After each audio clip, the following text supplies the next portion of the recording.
Hello everybody, I am Dr. Rohit Barman and that's my colleague Dr. Kathy Shah.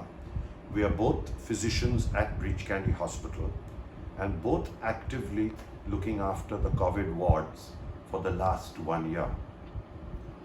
We both thought that it would be a good idea for us to do this little video or snippet in view of the resurgence of COVID cases in Bombay and all over India. As you all are aware, the present situation in India is very dire and there are almost 250,000 to 260,000 cases every day all over India. Maharashtra itself has 65,000 cases and Bombay has between 8 to 10,000 cases almost every day. This is because the present virus, which is causing the COVID, is obviously mutated itself, probably doubly mutated itself, and is an extremely virulent and an aggressive virus. It infects a lot many people in all age groups in a short period of time, especially in a contained environment. So I'll begin with asking Kathy a few questions and we'll interact this for you guys so that it becomes a bit of an interaction. Kathy, please tell me, what are the common symptoms which present during the present coronavirus epidemic? Okay, so as we all know, the clinical features of this disease actually pan out from being asymptomatic, where you actually will not know that the person in your house, your neighbor, is got COVID but is not showing any symptoms, to a sore throat, cold, cough. Sometimes some patients get diarrhea, or you can land up having very high grade fever and also getting extremely breathless in some rare cases. So sometimes probably they could just be running a high temperature with no other symptoms, and more often than not, a diagnosis of COVID is made. Isn't that right? In the present scenario. Yeah. So, sir, besides the RT-PCR, what are the other tests that help in making this diagnosis?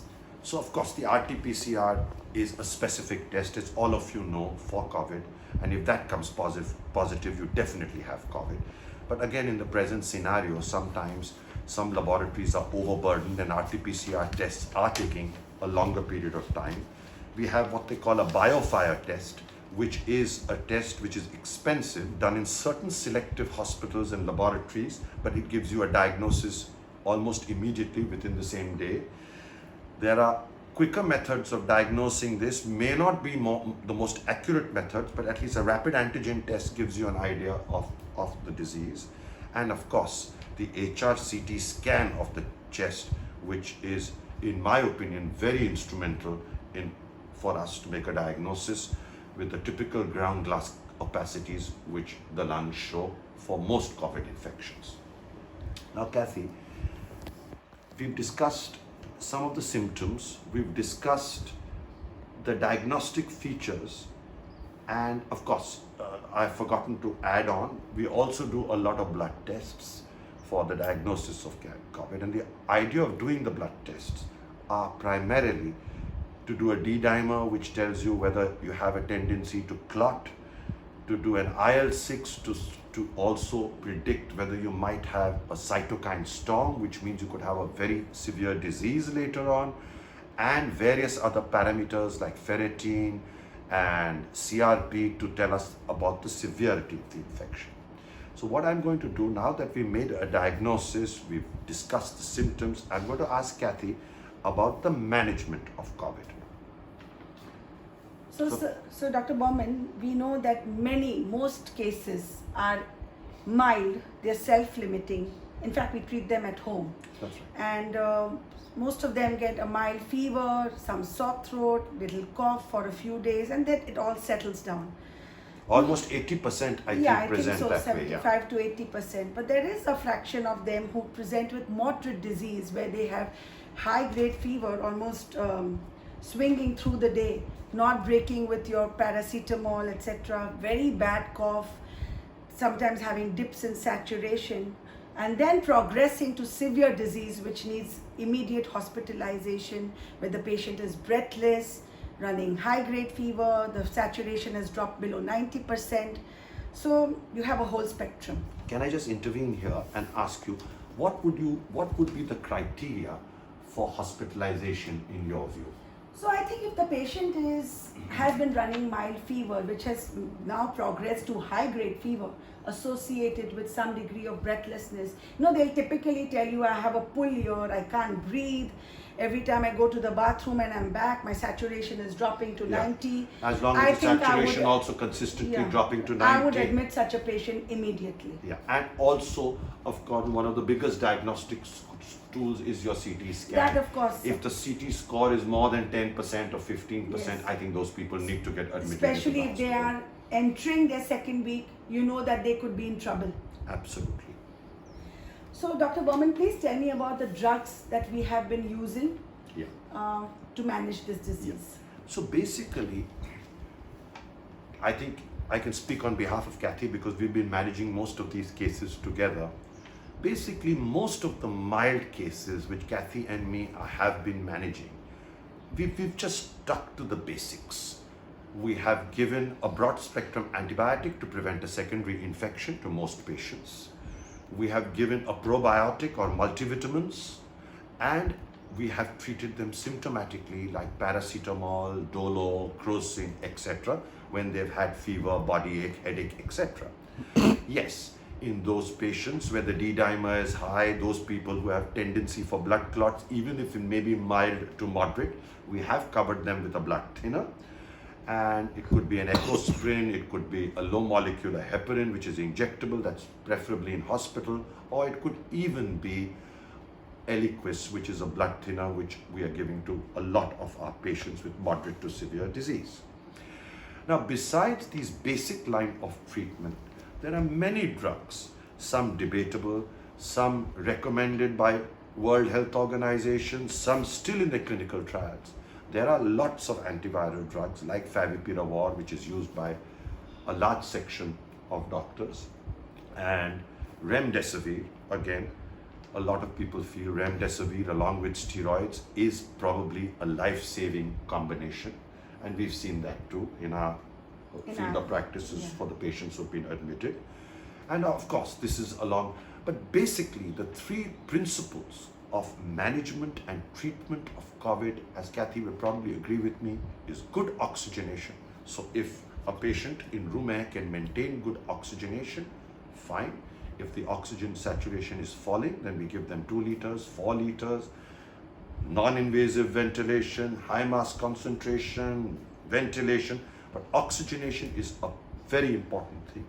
The second most important thing for moderate to severe cases, a good course of corticosteroids helps tremendously in most patients with progressive lung disease and who've got into acute respiratory distress syndromes. And lastly, a good blood thinner to cover you for any kind of blood clots. And again, if they are hospitalized, we often use intravenous antibiotics to make sure that they're covered up for any kind of serious secondary bacterial infections. So I think we've learned a fair amount of COVID in a very short time. And I think both Kathy and me would now like to move on to the next segment where we thought that frequently asked questions can be answered so that most of your anxieties are sort of allayed by us asking these questions. All right, sir. I'll start with you. Yes, please. So one of the most frequently asked questions is that how long does one stay in quarantine after being diagnosed with COVID-19 when you're at home? Yes. So according to the BMC in Bombay and according to ICMR elsewhere, it's well established that from the day you get your report, which is tested positive, 2 weeks is the quarantine period. And if everything is okay after 2 weeks, you can intermingle with other people. But 2 weeks is the minimum period. We often get this question, doctor, we had symptoms for 5 days before we got the test report. There is no compromise on this. We count day 1 as from the day you got the test, and for 2 weeks you need to be in quarantine. Kathy, is retest necessary because we find a lot of people getting themselves retested and as well as asking this question or wanting to get it retested. So retesting is actually not recommended, and a lot of times what happens is that people on their 14th and their 16th day go and get themselves an RT-PCR again, and it turns out to be positive, and then there's panic and there's alarm. But actually the dead fragments of the coronavirus stick by in the throat and can be picked up by the RT-PCR swab, and it's a false positive after day 14. So there is no need technically to retest 14 days after your first swab. So, my next question to you, is a CT scan very important to do? It is very important in my view, and I'm sure you agree with me, to do a CT scan on the 4th or the 5th day of COVID, because a CT scan gives you a very clear picture in most cases whether this is going to be a mild, a moderate or a severe disease. It gives you the typical ground glass picture in the CT scan in the lungs. It could be less than 1%, it could be more than 5%, it could be 50%, it could be 75%. A CT scan gives you also a clear-cut picture on the severity. It helps in the diagnosis sometimes when the RT-PCR may be negative, and I think it's an extremely important and a mandatory requirement for all patients of COVID. However, Kathy, I want to ask you a question on vaccination. Post-vaccination, we have seen at least 50 to 60 patients who have got COVID. Yes, sir. And there's obviously a lot of anxiety and concern on this. Now, a lot of people ask us this question, do we need to take a second vaccine if we've had COVID? What is your answer to So this? if you've taken the first jab and then for some reason you've developed COVID, say 3 weeks down the line or 4 weeks down the line, then you typically don't need to take the second jab for at least 2 to 2.5 months after you've finished your COVID infection, because you will develop some immunity and antibodies from your COVID infection itself. And the second jab can therefore be delayed for some time. In fact, Kathy, there's a school of thought now that for those people who have developed COVID after the first COVID shot, they perhaps may or may not even need a second jab. And you know, it has just come out in some of the recent literature I have read. Sir, I want to know your thoughts on the role of blood thinners in COVID. We all know that one of the complications of COVID is forming clots, either in the lungs or clots anywhere in the body. The virus is known to form clots. That's why we specifically do blood tests and we do the D-dimer test, especially in the middle-aged and the aged people where the D-dimer is elevated. We must give blood thinners to prevent them from getting pulmonary embolism. Now, depending on the levels of D-dimer, we sometimes may just give a simple tablet of Ecosprin, or for those hospitalized with high D-dimers, we may even go on to low molecular heparins, or on the ones who are stable and have got moderately elevated D-dimers, we often give Eliquis tablets for a fairly long period of time, sometimes as long as 6 weeks, sometimes even longer. So do you recommend that these patients are in touch with their physicians and test their They should D-dimers? always be in touch with their physicians for about 2 to 3 months if they've had more than a moderate attack of COVID.